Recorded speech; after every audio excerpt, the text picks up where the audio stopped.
اس کے اوپر یقیناً لوگوں کو انٹیمیٹ ضرور کیا جائے گا. ایسا نہیں ہے کہ برطانوی حکومت اس کے اوپر کچھ نہیں کرے گی, کیونکہ یہ بڑے اگریسو قسم کے یہ تھریٹس تھے, یعنی آپ کسی کو اشتعال انگیزی کی طرف, اقدام قتل کی طرف پروموٹ کر رہے ہیں, اس کو پرومپٹ کر رہے ہیں کہ آپ یہ کام کریں. تو میرا خیال ہے کہ اس کے اوپر یقیناً کوئی سیریس ایکشن لیا جائے گا, لیکن پاکستان تحمل کے ساتھ اس کو اگر لیگلی پروسیڈ کرے گا تو اس کے نتائج بھی آئیں گے. ہاں نہیں, اور ویسے پاکستان میرا خیال ہے تحمل کے ساتھ ہی کر رہا ہے, کیونکہ اگر تحمل کے ساتھ نہ کرنا ہوتا تو ابھی تک کوئی ایکشن لیا جا چکا ہوتا. لیکن وہاں فزیکلی اوبویسلی کیونکہ جو پروٹیسٹ کرنے والے لوگ تھے وہ ویسے ہی پروٹیسٹ کر رہے تھے, نہ وہاں پر آرمی چیف تھے نہ وزیر اعظم تھے, لیکن اس پروٹیسٹ کے نام کے اوپر جو کچھ ہوا میرا خیال ہے کہ اس کو اگر مد نظر رکھا جائے تو ہمیں تھوڑا سا انتظار کرنا چاہیے, کیونکہ وہاں پہ جو لیگل ایک اسپیکٹ ہے وہ اپنا ٹائم لیتا ہے. ہاں ٹھیک ہو گیا.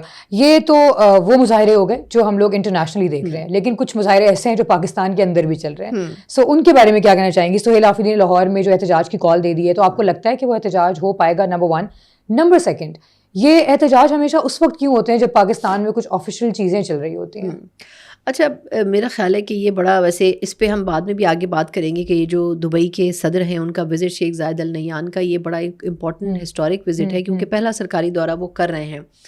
لیکن یہ بات بالکل ٹھیک ہے کہ ایس سی او سمٹ کی بات ہو, اس سے پہلے غالباً انڈونیشین وزیر اعظم تھے یا سربراہان تھے, وہ بھی آئے تھے, اور یہ تقریباً 1.5-2 سال سے ہم یہی ہوتے ہوئے دیکھ رہے ہیں کہ جب کوئی ایسی امپورٹنٹ ایکٹیویٹی ہوتی ہے تو ایسا کیا جاتا ہے. دیکھیں اب اس میں ایک تو چیز یہ ہے کہ آپ اپنے احتجاج کو رجسٹر کروانا چاہیں, چاہے بھلے اس کے اسٹیک پہ آپ کا ملک ہی لگ جائے. یہ ایک انڈرسٹینڈنگ اب بنتی ہوئی نظر آ رہی ہے حکومت کے اندر بھی اور سمجھدار لوگوں میں بھی, کہ جب ایسی جگہ جہاں پر پاکستان کا ایک مثبت امیج جانا چاہیے, جب پورے انٹرنیشنل میڈیا کی نظریں اس ایک چیز کے اوپر ہوں, اس وقت آپ ایسا کوئی شو کیس کریں اپنا ڈرامہ یا پروٹیسٹ, یا ان ریالٹی بھی آپ جو احتجاج کرنا چاہ رہے ہیں, جس سے پوری دنیا کے سامنے ہمارا ایک اور چہرہ نظر آئے کہ دیکھیں ہم اپنی پولیٹیکل پارٹیز کے ساتھ یا تو زیادتی کر رہے ہیں, یا ان کو سائڈ لائن کر دیا گیا ہے, یا ان کو دبا دیا گیا ہے. بالکل. اب وہ احتجاج, ظاہر سی بات ہے کہ ان تمام چیزوں کو لوکلی جو انڈرسٹینڈ کرتے ہیں وہ انٹرنیشنلی پرزم میں اتنا انڈرسٹینڈنگ نہیں ہوگی, لیکن وہ یہ ضرور سمجھیں گے کہ پولیٹیکل پارٹیز اگر احتجاج کر رہی ہیں تو یہاں روزی ایسا ہوگا, جبکہ ان ریالٹی یہ ہے کہ ایسے امپورٹنٹ ڈیز کو سلیکٹ کیا جاتا ہے اس قسم کے احتجاج کے لیے. تو ایک تو یہ کہ پاکستانی ہونے کی حیثیت سے یہ بہت غلط فعل ہے کہ آپ اچھے اور سیلیبریٹ کرنے کے دنوں میں آپ یہ میسج دے رہے ہیں کہ دیکھیں ہمارے یہاں آپسی ٹوٹ پھوٹ ہے. اگر آپ چند ایک ممالک کی بات بھی لے لیں نا, بھارت ہے, بنگلہ دیش ہے, میں انہیں ممالک کا زیادہ ذکر کروں گی, یا چائنا ہے, وہاں پر اختلافات پولیٹیکل پارٹیز کے ضرور رہے ہوں گے. خیر چائنا میں تو ون پارٹی سسٹم ہے, لیکن ان میں ہمیشہ ایسے ہسٹورک جو مومنٹس ہوتے ہیں اس میں ایک پیج پر ہوتے ہیں, اور ایک مثبت جو پکچر ہے وہ دکھائی جاتی ہے. ہمارے یہاں بالکل اس کا الٹ ہوتا ہے کہ ہم بالکل اختلافات رکھتے ہیں, ہم ایک دوسرے کو لان تان کرتے ہیں, اور پھر ہم یہ ظاہر کرتے ہیں کہ دیکھیں ہماری حکومت کتنا برا سلوک ہمارے ساتھ کر رہی ہے. اگر آپ ایک موقع کے اوپر گورنمنٹ کو سپورٹ کر دیں اور یہ کہیں کہ ہم اس احتجاج کو ایک دن مؤخر کر دیں گے, تو گورنمنٹ بھی یہ کہے گی کہ ہم بھی ان کو احتجاج کرنے کے لیے بھیج دیں گے, لیکن ہم ایسا نہیں کرتے. تو اس میں یہ ضرور سمجھنا چاہیے کہ آخر پاکستان تحریک انصاف ایسا کیوں کرتی ہے. تو میرا خیال ہے کہ پاکستان تحریک انصاف بیسکلی پاکستان کا نام خراب کرنے کی کوشش کرتی ہے, اس کے علاوہ اور کوئی دو رائے نہیں ہے.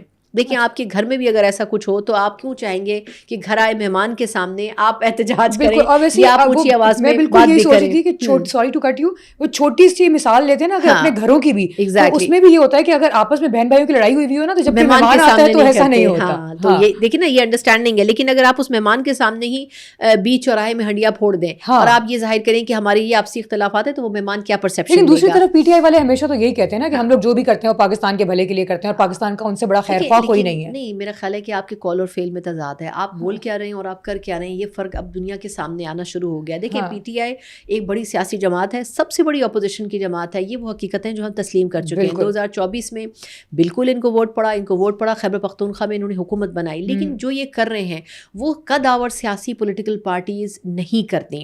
وہ ایسے سیاسی موقعوں پر جب دنیا میں پاکستان کا امیج بہتر ہو رہا ہوتا ہے تو اس وقت اپنی سیاسی مفاد کے بجائے ملک کے مفاد کو ترجیح دیتی ہیں, جو کہ یہ اس وقت نہیں کر رہے ہیں. اور ایونچولی جو یہ نہیں کر رہے ہیں اس کا آگے چل کر ان کو نقصان ضرور ہونا ہے, خمیازہ بھگتنا پڑے گا. دوسری طرف ایک تو چلے احتجاج جو چل رہا ہے, دوسری طرف اگر ہم لوگ دیکھیں تو جو انہوں نے کہا ہے کہ مذاکرات بھی کر لیتے ہیں, تو یہ بھی چیزیں اگین پھر وہی کانٹرڈکٹ کری ہیں. جیسے اب احتجاج کی کال دے دی ہے نا لاہور میں تو سہیل آفریدی نے, تو کیا ان کو نہیں پتا کہ مذاکرات کی طرف بھی جایا جا رہا ہے کہیں نہ کہیں؟ نہیں, بالکل ان کو پتا ہے. دیکھیں یہ بڑا, ہم نے اس دن بھی ایک ٹرمینالوجی یوز کی تھی, کیرٹ اینڈ اسٹک کی پالیسی. ایک طرف ہم شیخ وقاص اکرم صاحب جو سیکرٹری اطلاعات ہیں ان کے تھرو یہ پیغام دے رہے ہیں کہ ہمارا مذاکرات کی بات سے کوئی تعلق نہیں ہے. دوسری طرف ہم اسد کیسر صاحب صاحب کو اس ٹیم میں انڈکٹ کر رہے ہیں جو کہ مذاکراتی ٹیم ہے اور جو کہ تحریک تحفظ آئین کے پلیٹ فارم کے نیچے ہے اور اس کے تھرو مذاکرات کر رہے ہیں. لیکن یہ بھی ایک انڈرسٹینڈنگ ہے کہ اگر ہم پی ٹی آئی یا اسد کیسر صاحب کو اس تحریک سے نکال دیں تو پھر جو باقی پولیٹیکل پارٹیز بچ جاتی ہیں ان کی اپنی کوئی اسٹرینتھ نہیں ہے. دیکھیں محمود اچکزئی صاحب ہو گئے, راجہ ناصر عباس صاحب ہو گئے یا مصطفیٰ نواز کھوکھر صاحب ہو گئے, یہ جو شخصیات ہیں یہ خود قداور شخصیات ہیں. لیکن اگر دیکھا جائے تو پولیٹیکلی جو جن سیاسی جماعتوں سے بظاہر بلانگ کرتے ہیں ان سیاسی جماعتوں نے 2024 کے انتخابات میں کچھ خاص پرفارم نہیں کیا. اس لیے یہ بھی پاکستان تحریک انصاف کے بغیر اس تحریک میں کچھ نہیں کر سکتے. ایک آپشن تھا JUI فے کا, مولانا فضل الرحمان صاحب کا. اگر وہ ان کے ساتھ شامل ہو جاتے تو نہ تو ایک تو ان کے پاس نمبر موجود تھا, انہوں نے الیکشن میں ووٹ بھی حاصل کیا, کئی جگہوں پر زبردستی وہ ہرائے گئے بھی مختلف وجوہات کی بنا پر, لیکن اس کے باوجود بھی ان کے پاس اسٹریٹ پاور موجود ہے. یعنی یہی دو پارٹیز ہیں جو کہ اس وقت اسٹریٹ پاور دکھا سکتی ہیں. لیکن مولانا صاحب for some very strong reasons P T I کے اس الائنس کا حصہ نہیں بننا چاہتے ہیں. ہاں, کیونکہ وہ یہ سمجھتے ہیں کہ یہ معاملات کس طرف جائیں گے. لیکن I think February is the proper month جس میں یہ ڈیسائیڈ ہوگا کہ آیا کتنی اسٹرینتھ تک جا سکتا ہے, کیونکہ جنوری میں اسی قسم کا ایک سیاسی ماحول بنے گا جس میں بار بار احتجاج کی کالز آئیں گی, لیکن وہ ایک مومنٹم بنانے کے لیے ہوں گی. لیکن پروبیبلی اگر جنوری کے مڈ تک یہ مذاکرات کی کوئی چیز ڈیولپ ہو جاتی ہے جو کہ اگر ہوگی تو محمود اچکزئی صاحب کے کندھوں پر ہوگی, ادروائز اور کوئی آپشن نہیں ہے. اگر ہو جاتی ہے تو پھر شاید صورتحال بہتر ہو سکتی ہے, کیونکہ اس کے بالکل پیرالل جو گروپ فواد چودھری صاحب اور عمران اسماعیل صاحب کا بھی ایکٹیو ہے, ان کی یہ کوشش ہے کہ ایٹ لیسٹ شاہ محمود قریشی صاحب کو رہا کر دیا جائے. بالکل, کیونکہ دیکھیں جو باقی لوگوں کو جن کو سزائیں ہو رہی ہیں, یاسمین راشد صاحبہ ہیں, ابھی محمود رشید صاحب کو ریسنٹلی 33 سال کی سزا سنائی گئی ہے, تو یہ بڑے ہی کرٹیکل مطلب ایک بہت ہی اسٹرانگ قسم کی سزائیں ہیں جن سے آپ نہیں موڑ سکتے ہیں.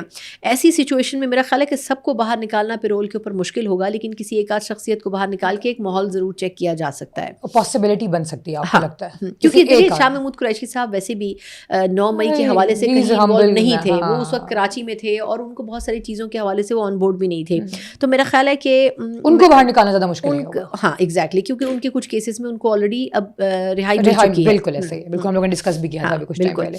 چلیں لیٹس سی سو کیا ہوتا ہے. اس کے علاوہ اگین تھوڑا سا UAE کے صدر کی اگر ہم لوگ بات کریں, آپ نے شروع میں بھی بتایا کہ وہ پہلا ان کا دورہ ہے, سو اس بارے میں آپ کیا کہنا چاہیں گے؟ کہ ان کا کچھ پرائیویٹلی اپنے دوروں کے حوالے سے یا نجی دوروں پر پاکستان آنا ہوتا رہا ہے, اور اس میں کچھ اسپیسیفک ریزنس کے حوالے سے یہ آتے رہے ہیں, لیکن وہ کبھی بھی آفیشلی کنسیڈر نہیں کیے گئے. یہ ان کا پہلا سرکاری دورہ ہے, اور اس کے حوالے سے اس لیے بھی ہمیں بہت مطلب اس کو اپریشیٹ کرنا چاہیے کہ پاکستان اس وقت جس سینیریو میں ہے. دیکھیں اردن کے آرمی چیف بھی آج ہمارے فیلڈ مارشل سے ملے ہیں, ہم نے ابھی لیبیا کے ساتھ بھی ایک بہت بڑا ڈیفینس کا ایگریمنٹ کیا ہے, اس سے پہلے سعودی عرب کے ساتھ بھی کیا ہے.